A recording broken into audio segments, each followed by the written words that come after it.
Hi കൂട്ടുകാരെ, പുതിയൊരു വീഡിയോയിലേക്ക് എല്ലാവർക്കും സ്വാഗതം. ഇന്ന് മാതൃദിനമാണ്.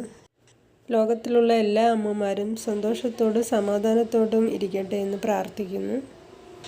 ഇന്ന് മാത്രമല്ല, എല്ലാ ദിവസവും അവർ സന്തോഷത്തോടെയും സമാധാനത്തോടെയും ഇരിക്കട്ടെ. ലോകാ സമസ്ത സുഖിനോ ഭവന്തു എന്നല്ലേ.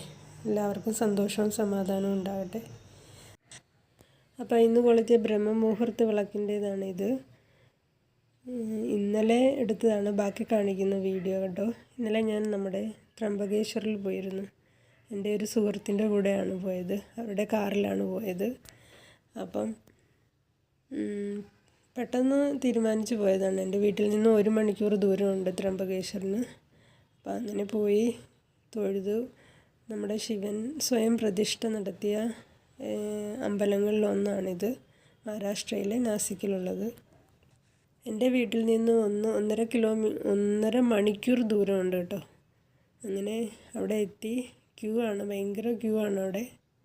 ഇതാണ് അവിടുത്തെ പ്രതിഷ്ഠ കേട്ടോ.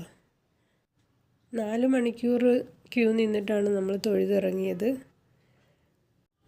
ഇതുപോലെ കുറേ ബ്ലോക്കായിട്ട് റൂമുകളുണ്ട്. അതിൽ ഒരു റൂമിൽ തന്നെ 10 റിങ്സ് ഉണ്ടെന്ന് തോന്നുന്നു, 10 ലൈൻ. ഇതുപോലെ ഇങ്ങനെ നടന്ന് വേണം നമ്മൾ ഇങ്ങനെ കയറി വരാൻ. അപ്പം കുറച്ച് കഴിയുമ്പോൾ അത് തനിയെ സ്റ്റോപ്പാകും. ഇത് ബ്ലോക്ക് അവർ അടയ്ക്കും. അപ്പം ആ സമയത്ത് നമുക്ക് റെസ്റ്റ് ചെയ്യാനായിട്ട് ഇരിക്കാനായിട്ട് സീറ്റൊക്കെ ഉണ്ട്. പിന്നെ പൈസ കൊടുത്ത ആൾക്കാർ കയറുന്നുണ്ട്, അത് വേറെ ലൈനാണ്. അപ്പം അങ്ങനെ കയറുമ്പോൾ അവർക്ക് കുറച്ചുകൂടെ വേഗത്തിൽ തൊഴുതിറങ്ങാൻ പറ്റും. അല്ലാതെ സാധാരണക്കാർ അല്ല, മിക്കവാറും കൂടുതലും ആൾക്കാരും ഇങ്ങനെയുള്ള ക്യൂവിൽ തന്നെയാണ് തൊഴുതിറങ്ങുന്നത്. അപ്പോൾ ഇങ്ങനൊരു സിസ്റ്റം ഉണ്ട്. അപ്പം ഞാനിത് ഇന്നലെ അമ്പലത്തിൽ പോയ കാര്യം എൻ്റെ ബ്രദറിനോട് പറഞ്ഞപ്പോൾ ഞങ്ങൾ തമ്മിൽ തർക്കമായിരുന്നു. എന്തിനാണ് ഇങ്ങനെ 2 സിസ്റ്റം വയ്ക്കുന്നത്? എല്ലാവരെയും ഒരുപോലെ കാണണ്ടായോ? ഭക്തന്മാരെല്ലാം ഒരുപോലെയല്ലേ? കാശുള്ളവനും കാശില്ലാത്തവനും എന്നുള്ള വേർതിരിവ് എന്തിനാണെന്നൊക്കെ ചോദിച്ച് ഭയങ്കര ആർഗ്യുമെൻ്റായിരുന്നു. സത്യത്തിൽ ഒരുപാട് തിരക്കുള്ളവർക്ക് വേഗം തൊഴുതിറങ്ങാൻ വേണ്ടിയുള്ളൊരു സിസ്റ്റമായിട്ടാണ് എനിക്ക് തോന്നിയിട്ടുള്ളത്. അവൻ വാദിക്കുന്നത് അങ്ങനെയല്ല. എന്തിനാണ് അങ്ങനെ 2ആയിട്ട് വേർതിരിക്കുന്നത്? ഈ ത്രംബകേശ്വറിലും അതുപോലെ നമ്മുടെ സായിബാബയുടെ സിർഡിയിലെ അമ്പലത്തിൽ ഇതുപോലെയാണ്. എപ്പോൾ ചെന്നാലും അവിടെ തിരക്കാണ്. നമുക്ക് 3-4 മണിക്കൂർ ക്യൂ നിന്നല്ലാതെ അവിടെ നിന്ന് തൊഴുതിറങ്ങാൻ പറ്റില്ല. പിന്നെ ഞങ്ങൾ തൊഴുതിറങ്ങിയതിന് ശേഷം അമ്പലത്തിന് ചുറ്റും ഇങ്ങനെ വലം വയ്ക്കുന്നതാണ് കേട്ടോ.